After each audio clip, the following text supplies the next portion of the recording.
আসলে বউ চলে যায়, এটা আসলে আমি আগে বিশ্বাস করতাম না।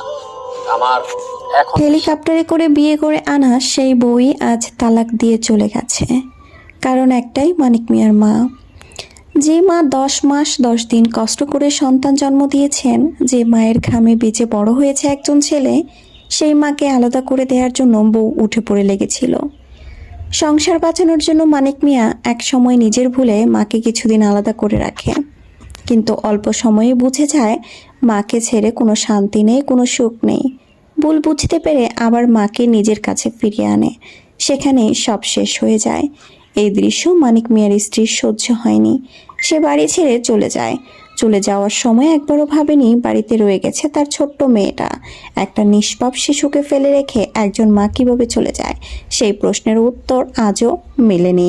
আজ মানিক মিয়ার কথা খুব স্পষ্ট, যে নারী আমার মাকে সহ্য করতে পারে না, তার মতো বউ থাকার চেয়ে না থাকাই ভালো।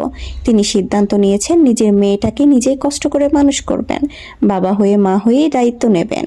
এটা কোনো গল্প নয়, এটা বাস্তব জীবনের এক নির্মম সত্য।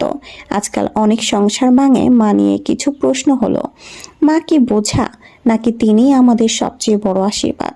আপনার মতামত, মানিক মিয়ার সিদ্ধান্ত কি ভুল নাকি ঠিক? কমেন্ট বক্সে লিখতে ভুলবেন না। এবং রিসেন্টলি মানিক মিয়ার বউ নিজেও একটি ভিডিও বার্তা দিয়েছেন, সেখানে সে জানিয়েছেন, পরবর্তী কোনো এক সময় আমি নিজেও এসব কথার উত্তর দিব, কিন্তু সে খোলামেলা কোনো উত্তরই দেননি। এবং পরবর্তীতে সে নেক্সট ভিডিও নিয়ে আসবে এবং সে নিজেও মুখ খুলতে চায়, এমনটাই বার্তা জানিয়েছেন।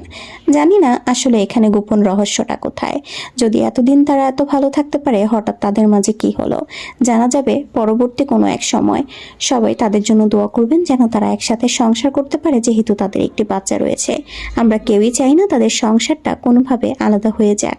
সবাই ভালো থাকবেন, সুস্থ থাকবেন, সবার জন্য ভালো শুভকামনা জানাবেন।